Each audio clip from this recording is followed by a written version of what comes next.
गोवर्धन धर कौन राण ढेड़नी को जनो।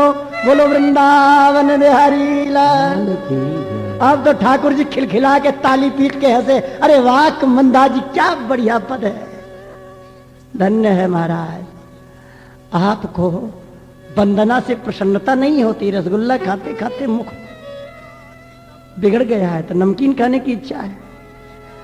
मैया जसोदा कह रही है तुम सू करोसी गत जन्मनि पूतना रे इत्युक्त सस्मित मुखो वतुनो मुरारी।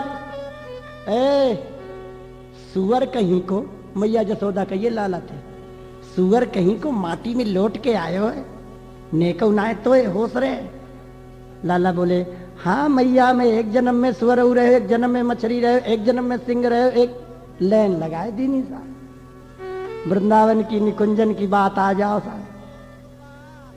किशोरी जी श्रीधाम वृंदावन में निकुंजों में जा रही हैं, श्री शोभा से संपन्न है, रसमयी लीला है? सखी ललिता सखी, विशाखा सखी, कुंदकली, मंजू श्यामा, ऐसी ऐसी सखियां बन के अगल बगल में चल रही है। और श्याम सुंदर अगल बगल से आए और तुरंत राधा रानी के सामने खड़े हो गए, ऐसे देखने लगे साहब। तो सखी किशोरी जी के बगल में थे, आके ये हाथ पकड़ के झटक के है पीछे हट जा। और क्या कह रही है, किम्रे धूर्त प्रवर निकटम यासी मम प्राण सख्या। राधा सुधा निधि में अरे धूर्त कह देते भाई कोई बात नहीं है, पर उस देश में ये बहुत बड़ी वंदना है। हाँ जी, बिहारी देव जी कह रहे हैं ताई सुहाई न ठकुरई बड़ो प्रताप विस्तार, जो ठाकुर कही बोलिए तो सकुच तनक हो जाए। वहां तो बड़ा प्रताप विस्तार है और यहाँ ठाकुर जी कह दो इस देश में, अरे बोले रस बिगाड़ दिए हो, यहाँ बिगड़ गए। बड़े प्रसन्न भय, गाय वो अच्छो लगे इनको राग भोग श्रृंगार। श्री बीठलनाथ जी महाराज के विषय में कहा, बीठलनाथ ब्रजराज जो लाल लड़ाई के सुख लियो। ये मंदिर की सारी व्यवस्था श्री बीठलनाथ जी ने संभाल रखी थी। अधिकारी श्रीमद वल्लभाचार्य जी महाराज ने एक कृष्णदास जी भक्त को अधिकारी बना रखा था। ये वल्लभाचार्य जी के शिष्य थे, थोड़ा बीठलनाथ जी की सेवा संभालने के पहले से मंदिर के सेवक थे, तो इनको अधिकारी बना रखा था। कैसा लाड़ लड़ाया, ब्रजराज ज्यों, जैसे ब्रजराज नंद बाबा की गोद में भगवान श्री कृष्णचंद्र कभी सो जाते हैं, कभी यशोदा जी की गोद में सो जाते हैं, इसी प्रकार श्री बीठलनाथ जी की गोद में भगवान जी सोते हैं। भगवान श्री कृष्णचंद्र प्रगट लीला इनके साथ करते हैं। एक समय की बात है, श्री कृष्ण बोले ये पलंग ठीक ना है, या में गद्दा ठीक ना है, एक गद्दा हटायो, दो गद्दा हटाए, कम से कम 20-25 रजाई गद्दा हटवा दिए। कहा बात है क्यों ना है, सोए रहे? तो जट गोद में बैठ के बोले हम तो तुम्हारे संग सोवेंगे। है बीठलनाथ जी की गोदी में सोए। तब एक दिना देखियो बीठलनाथ जी ने कि बंदर आए गए बड़ो तगड़ो। तो ठाकुर जी खेल के कछु बतराए रहे, बालक भाव से सेवा कर रहे कि मेरे श्री कृष्ण बेटा है। तो बंदर को देख के बोले और डर गए बड़ी जोर से, और बाबा बाबा बंदर आयो बंदर। बीठलनाथ जी ने के मुख से निकल गया, क्या लीला है तुम्हारी। वहां रामावतार के समय पे तो ऐसे ऐसे बड़े बड़े बंदर थे कि जब पुल पर कूदते थे तो पुल हिलता था, हैं? उतने बड़े बंदरों से नहीं डरे और यहां एक छोटे से बंदर से डर गए। ये शब्द मुख से निकलते ही ठाकुर जी अंतर ध्यान हो गए, दर्शन बंद, हृदय में अंधेरा। विठलनाथ जी ने सोचा, हे भगवान ये क्या हुआ, मेरा तो सर्वस्व लुट गया, मैं तो चौपट हो गया मेरा, तो अब क्या करें। खाना पीना छोड़ दिया, पड़े हैं रो रहे हैं। मैंने कौन सा अपराध किया है जो आपने दर्शन बंद कर दिया। बहुत विकल हुए तो तीसरे दिन ठाकुर जी प्रकट भये, कुछ ऐंठते भय, कछु अपनी नक्शेबाजी दिखामते भय, ऐंठ दिखामते भय। गोद में बैठार के बोले, लाला क्यों नाराज है गए हमसे, कहा बात है। देखो जी, एक ही भाव कर लियो, चाहे भगवान मान लियो चाहे बेटा मान लियो।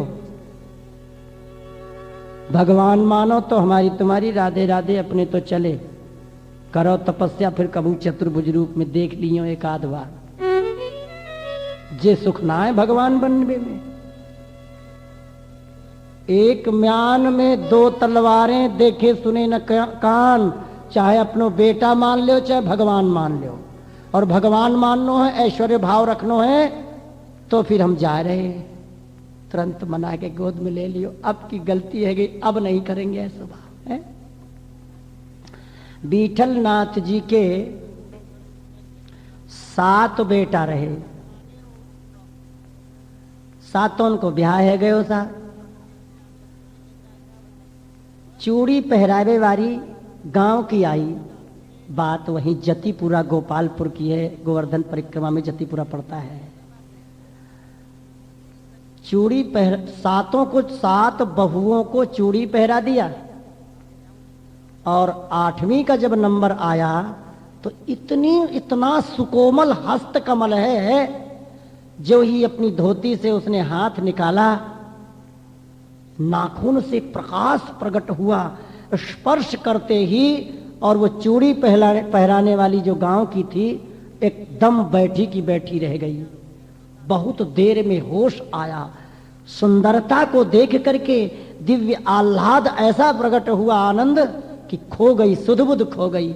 जैसे तैसे धीरे धीरे उसने चूड़ी पहराई, विठलनाथ जी के पास पहुंची, पैसा दे दो। हाँ बता लाली, कितनो हिसाब किताब बैठो। 7 हिसाब रहे हो विठलनाथ जी के पास। चूड़ी पहरावे वाली बोली, 8 को पहराए के आई हूं महाराज, 8 को पैसा दो।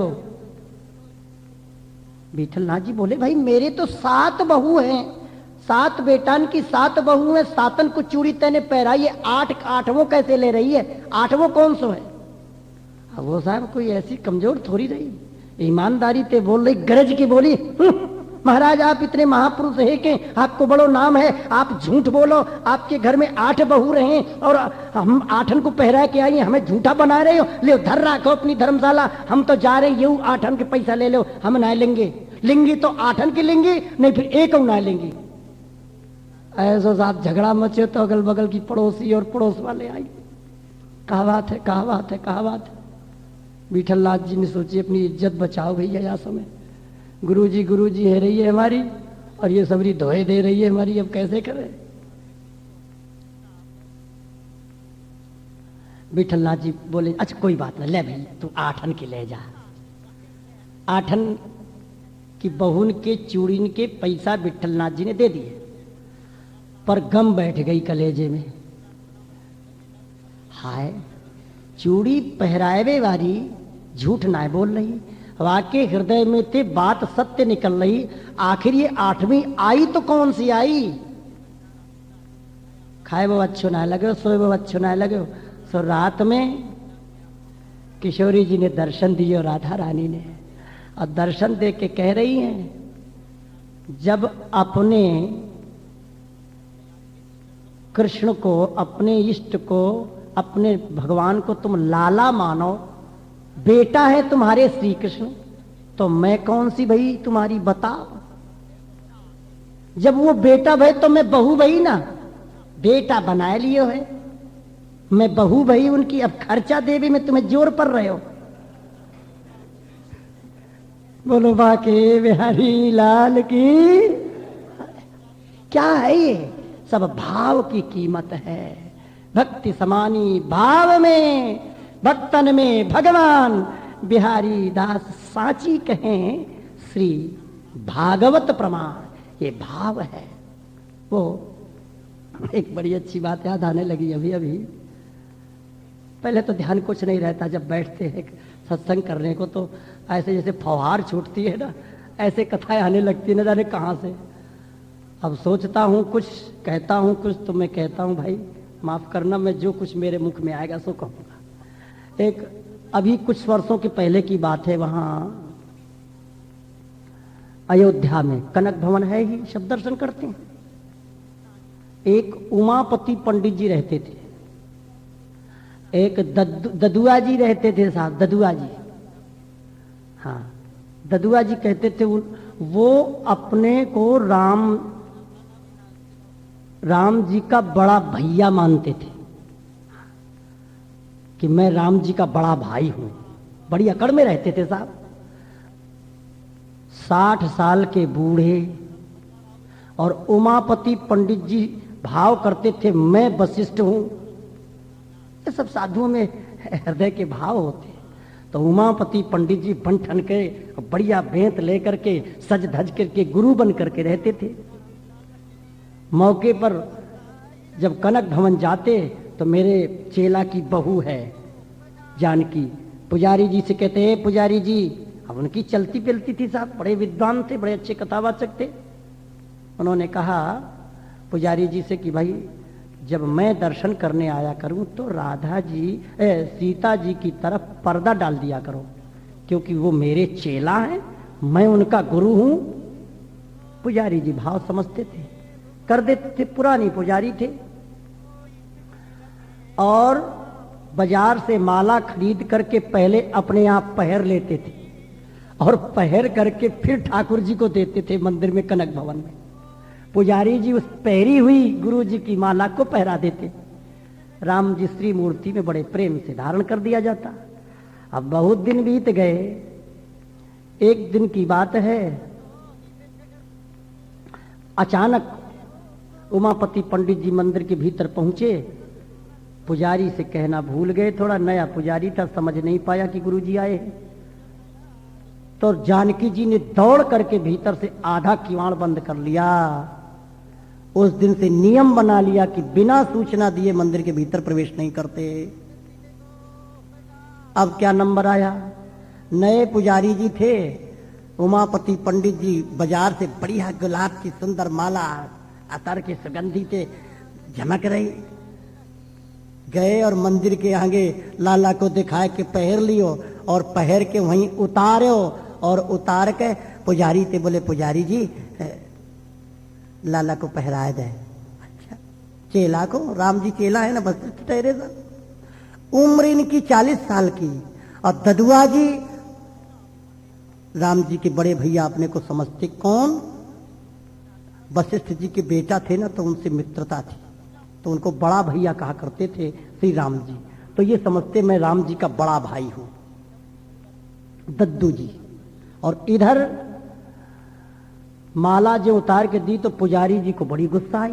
ये कैसे बाबा जी है, अपनी माला पहरा है कि ठाकुर जी को माला पहरा रहा है, इसका दिमाग खराब है, पागल है क्या? पुजारी जी ने उल्टा सीधी कही, माला धारण नहीं कराई। तो उमापति पंडित जी ने कहा भाई ठीक है, नहीं धारण कराई तो मैं अमनिया माला ले आऊंगा। दोबारा माला ले आए, पहरा नहीं, और वैसे ही मंदिर में मूर्ति को दे दिया। जो ही दे दिया तो बस मूर्ति में जो ही पुजारी ने माला धारण कराई, माला जाते ही खट से राम जी ने तोड़ दी। तोड़ते दिखाई नहीं दे रही, पर डोरा टूट गया। उमापति पंडित जी माला लाते जा रहे हैं, गले में माला पड़ती जाती है, माला टूटती जाती है, मंदिर में माला का ढेर लग गया। ऐसे साहब हाहाकार मच गया चारों तरफ। अरे बोले ठाकुर जी माला तोड़ के फेंक रहे हैं, ठाकुर जी माला तोड़ के फेंक रहे हैं। इतने में पुराने पुजारी जी दौड़े भय आए, यहां तक कि बड़े मोटे डोरा में माला धारण कराई गई, वो भी तोड़ करके राम जी ने फेंक दिया। जब पुराने पुजारी जी आए तो उन्होंने नए पुजारी जी दिखा, अरे ये राम जी के गुरु जी हैं, राम जी नहीं पहनेंगे ऐसी माला। राम जी इनकी पहरी गई माला पहनेंगे, राम जी के गुरु हैं। तो पहरा करके जब माला धारण की तो माला सही रही। ददुआ जी रहते थे साहब, और राम जी एक दिन दद्दू जी के पास पहुंच गए। 60 वर्ष की अवस्था है, वेदांती भे गए हैं, और बोले भैया भैया तुम ब्याह कर ले, मैं अपनी भाभी ते होली खेलेंगे। अरे सही बात है, हाँ हंसने की नहीं। हमने श्रीमन नारायण मामा जी से और गोपालाचार्य जी से और अयोध्या के 2-4 अच्छे संतों से ये बात सुनी, सत्य घटना है। राम जी बोले हम भाभी ते होली खेलेंगे, ब्याह कर ले। ऐसे परम विरक्त वैष्णव जिनका नाम है अयोध्या के क्षेत्र में, बोले ठीक है भाई कर लेंगे। तो भाभी ते होली खेल ली है तो करेंगे ब्याह। तो ब्याह करें कहां, तुम ये तो बता दो। बोले जनकपुर और अयोध्या के बीच में एक गांव है, एक वह गांव में पंडित जी की बेटी है, वह की अवस्था है 13 साल की, वह लड़की के साथ ब्याह करो। वो भी कोई बहुत भगवतीय थी, बालकपन से भजन साधना करती थी, दिव्य जीवात्मा थी महाराज। पंडित जी के पास प्रस्ताव पहुंचा, पंडित जी तो बड़े प्रसन्न हुए। ददुआ जी कहते थे, सिद्धों में गिनती थी ददुआ जी महाराज की। बड़े गाजे बजे के साथ महाराज, अब इस बारात में कौन है? कोई नहीं है। ये दाढ़ी वाले बाबा जा रहे हैं, बाल मुड़ा मुड़ा करके तुलसी की माला धारण करके सब साधु महात्माओं की बारात गई और बड़े प्रेम से विवाह होके आया। सीधे महाराज श्रृंगार से, ये तो अपने साधु रूप में जैसे थे ऐसे ही चले गए। तुलसी मालाओं का श्रृंगार कर लिया, और जो बालिका थी वो सोने के श्रृंगार से श्रृंगारित थी। क्या दिव्य रूप था उसका। बारात आई तो कहां गए सबसे पहले दोनों के दोनों? कनक भवन में भीतर चली गई लेकर के भेंट ठाकुर जी के, राम जी के पास। जहां भीतर गई महाराज अपने आप किवाड़ बंद है गए, अपने आप बंद है गए। और वहां से जब निकली है, सारा श्रृंगार उतार करके श्वेत वस्त्र की धोती पहरे हुए, तिलक लगाए, कंठी धारण किए हुए बाहर वो बालिका निकली है। राम जी ने जम करके उससे होली खेली। बोलो बाके बिहारी। ऐसे जीवन भर अहर्निश नाम जप साधन किया। राम जी दोनों को दर्शन देते थे, एक उधर रहती थी, एक उधर रहते थे। क्या विचित्र लीला है, सब भाव का खेल है महाराज। बीठल नाथ जी के चेला थे श्री कायस्थ त्रिपुरदास जी। वहीं ब्रजमंडल में एक शेरगढ़ नाम का कस्बा है, हमारे बिहार वन के पास में अब भी कस्बा है। उस कस्बा के रहने वाले कायस्थ थे वो। उनका नियम था कीमती मखमली एक थान कपड़ा जाड़े के समय पर बढ़िया, उसने फर्स्ट क्लास की रुई और मखमली थान भेजते थे, जो ठाकुर जी की पोशाक श्रीनाथ जी की गोवर्धन में विठलनाथ जी के हाथ देते थे। पोशाक और रुई भर करके सारा श्रृंगार पहनने का और बिछाने का हो जाता उसमें। कायस्थ त्रिपुरदास भक्ति सुख राशि भर्यो, कर्यो ऐसो पन सीत दगला पठाइए। निपटे अमोल पटो हित जटिया में, ताते अति भावे नाथ यंग पहिरायो है। नियम था हर साल गुरुजी को सबसे ज्यादा कीमती भेंट करता। अब भाई जब कीमती वस्तु आवेगी तो सबकी तरफ दृष्टि रहती है। ठाकुर जी हर साल धारण करते हैं जाड़े में गरम। एक समय की बात है, किसी कारणवश सब धन लुट गया, गरीब हो गया त्रिपुरदास कायस्थ। उसने सोचा हाय मेरा नियम अब टूट जाएगा, क्या करें। उसने बहुत सी संपत्ति बेच करके जैसे तैसे एक गजी का कपड़ा, बिल्कुल कम दाम वाला साधारण कपड़ा, नियम के कारण अपने गुरु जी के पास, विट्ठल नाथ जी के पास ठाकुर जी की सेवा के लिए भेजा। अब वो भेजा तो महाराज ऐसे तो कपड़े बहुत होते हैं बड़े लोगों के पास, वो कपड़ा कहीं भंडार घर में, वस्त्र के कमरे में जाकर श्रृंगार घर में पड़ गया। अब वो कहीं छुप गया था भीतर दब करके। जो ही जाड़े का समय आया तो ठाकुर जी बड़ी जोर से कांपे, मूर्ति खड़े खड़े कांप रही है, दर्शन हो रहा है। श्री विट्ठल नाथ जी बोले, कहा बात है लाला, कैसे ठंड लग रही है हमें? अच्छा तो फिर लो अंगीठी लो, बढ़िया कोयला जलाकर अंगीठी सामने रख दियो, बढ़िया से बढ़िया बगल बंदी गरम रुई की पहराई, परंतु ठंड नहीं जाए, कांपे बड़ी जोर से। पूछने लगे, भाई क्या बात है, समझ में नहीं आई बात।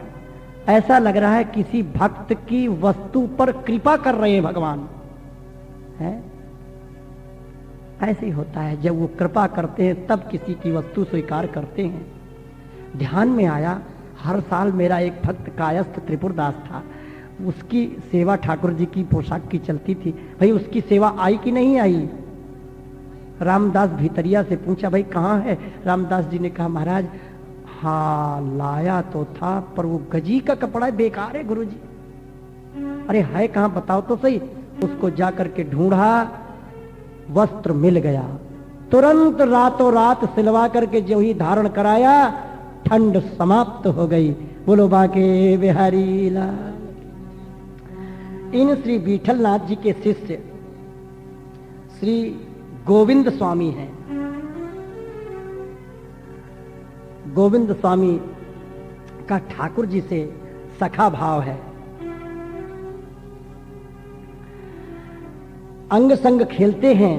पहले श्री गोविंद स्वामी जी के साथ भगवान ऐसी ऐसी विचित्र विचित्र लीलाएं करते हैं कि जैसे द्वापर के समय पर सखाओं के साथ वृंदावन में क्रीड़ा किया करते थे अष्टछाप के कवि श्री गोविंद स्वामी। पहले इनका नाम गोविंद स्वामी था, फिर इनका नाम गोविंद दास हो गया। एक समय की बात है, पुजारी श्री रामदास भीतरिया जी ठाकुर जी के भोग के लिए ले जा रहे थे थाल। रास्ते में खड़े हो गए गोविंद स्वामी और कहने लगे, हमको दे दो पहले भोजन करने के लिए, भोग पीछे धरना। पुराने बड़े बूढ़े रामदास भीतरिया जी थे, उन्होंने वहीं थार फेंक दिया और गुरुजी श्री विट्ठल नाथ जी के पास पहुंचे और कहते हैं, महाराज ऐसा अन्याय अब तक नहीं देखा, मैं सेवा करते करते बूढ़ा हो गया, आज तक किसी ने अमनिया खाने को नहीं मांगा। गोवर्धन नाथ साथ खेलें सदा झेलें रंग, अंग सख्य भाव ये गोविंद सुनाम है। स्वामी करी ख्यातता की बात सुन लीजिए नीकी, सुने सरसात नैन रीति अभिराम है। खेलत हो लाल संग गयो लौट दाऊद लेके, मारी खींच गिल्ली देखी मंदिर में श्याम है। मानी अपराध साधु धक्का दे निकारी दियो, मति सो अगाध कैसे जाने वो बाम है। श्री गोविंद स्वामी ने जब भोग मांगा, पुजारी जी थार फेंक करके विट्ठल नाथ जी से शिकायत किए, महाराज बहुत बड़ा अन्याय हो रहा है, बिना भोग लगे हुए वस्तु आज मांगी गई, वैष्णव धर्म चौपट हो गया। अरे भाई बात क्या है, कौन ने मांगी? अरे वो गोविंदा ने मांगी। गोविंदास जी कोई बालक थोड़ी है, उनका बालक भाव है, ठाकुर जी से सखा भाव है। सखा भाव में बोले, बुलाओ गोविंदा को। गोविंदा को बुलाया। क्यों भाई गोविंदा, गोविंदास ऐसे क्यों करे? भोग लगवे के पहले तैने कैसे मांगे? गुरु जी देखो, सही सही बात तो ये है, इसमें आप श्रीनाथ जी को भोग लगवाओ राजभोग में। तो ये खाए पी के लेके डंडा मेरी पीठ पे खड़े है जाएं हैं, और कभू तो पीठ में चिंटिया काटें, कभू चुटिया पकड़ के झटक दें और यूं कहें जल्दी खा तू पेटू है। नहीं मैं तो जाए रहूं, मैं खेलूंगा जाए। महाराज ये पेट भर के खामन ना दे, अब कहा करें। ये तो निकल जाए गैया चरावे को, कबू अब अप्सरा कुंड की तरफ चले गए, कबू श्याम ढाक की तरफ चले गए, कबू राधा कुंड की तरफ चले गए, हमें पतो ना पड़े। सबरी दोपहरिया ढूंढते ढूंढते बीत जा, जब कहूं मुश्किल से मिलेंगे। या हमारे कही कि एक थार भीतर दे दो, एक थार हमें दे दो, भीतर मंदिर में जी पावे और बाहर बैठ के चौक में खाऊं। क्या विचित्र बात है, सुनने में बड़ा विचित्र लगता है, बात सत्य है।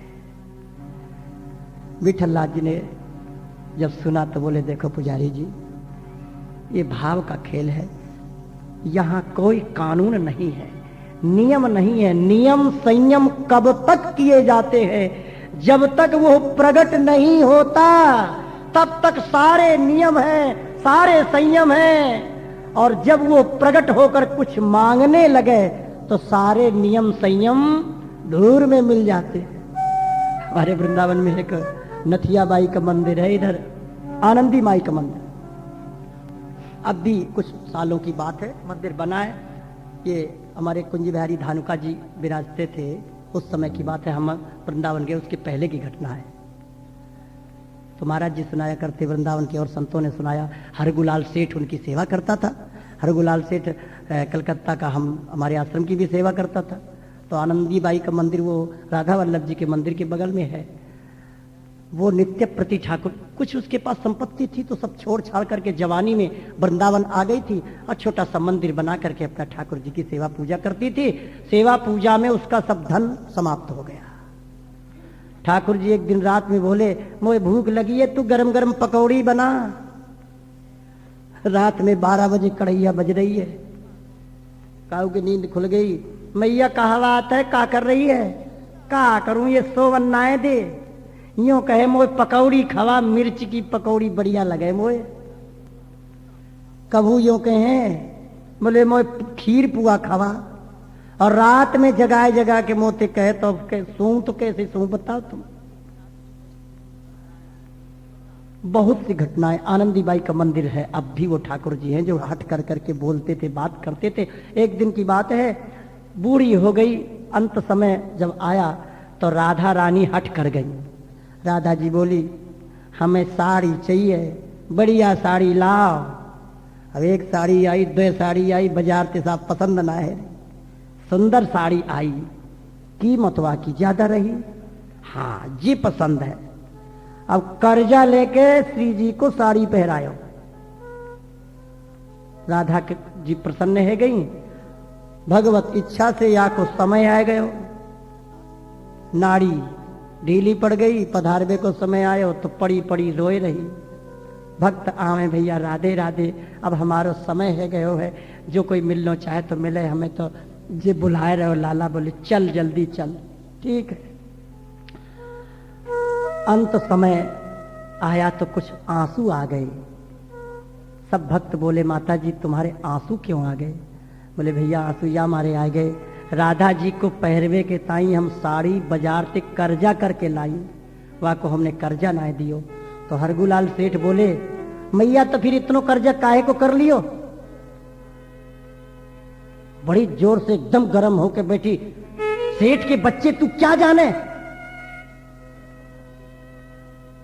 ठाकुर जी की सेवा करना तू क्या जानता है?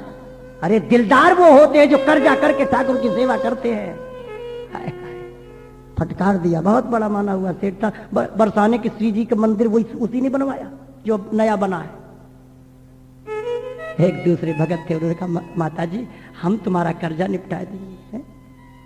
श्री बीठलनाथ जी महाराज, ये तो अभी कुछ दिन पहले की बात है, ऐसे श्री बीठलनाथ जी के कृपा पात्र श्री गोविंद स्वामी हैं। संग में थार भोग लगता है, प्रसाद पाकर दोनों के दोनों चलते हैं। गर्मी को समय है, ठाकुर जी बोले श्रीनाथ जी गोविंदा, हाँ क्या कह रहे हो बता। अरे यार गर्मी पड़ रही है, तू घोड़ा बन जा, हम तेरी पीठ पे बैठेंगे जब चलेंगे वहां अप्सरा कुंड की तरफ, खेलवे पूछड़ी की तरफ। हाँ हाँ बन जाएंगे साहब। अब भगवान को ऐसे 4 पैरंते चल रहे हैं गोविंद स्वामी। लगी लघुशंका गोविंद स्वामी की, लघुशंका करते भय जा रहे हैं। एक वैष्णव ने देख लिया, उसने आकर गुरुजी से शिकायत कर दी, महाराज गोविंद स्वामी ने तो सदाचार चौपट कर दिया।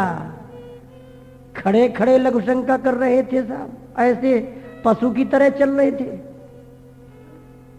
गुरुजी तो समझते थे कि मेरा चेला कृपा पात्र है, पर भैया क्या करें, सबकी सुननी पड़ती है, मेहनतों की बड़ी दुर्दशा।